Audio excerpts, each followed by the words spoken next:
नीतिमंत श्रीमंती असावी असं आमचे ऋषी म्हणतात.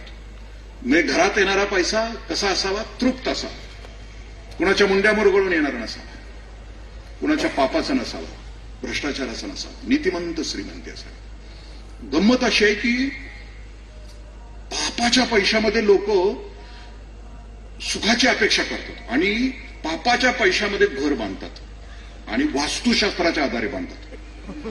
पैसा पापाचा आणि घर वास्तुशास्त्रानं बांधायचं, म्हणजे घर शांत असावं.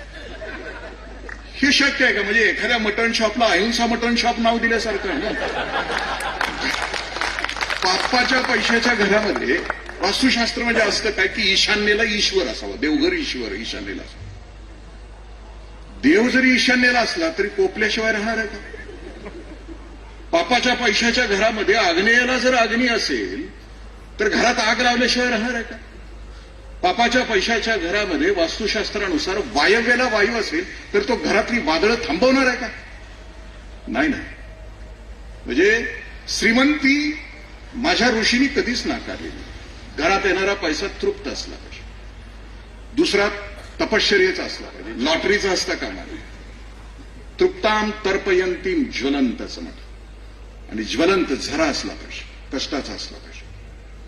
कारण लक्ष्मी घरात आली तर घरामध्ये समाधान आणि सुख देते.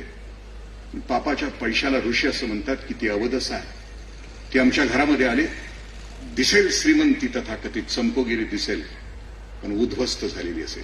सिंहासनं असतील पण ती वाळवीनं खाल्लेली असतील असं ऋषी म्हणतात.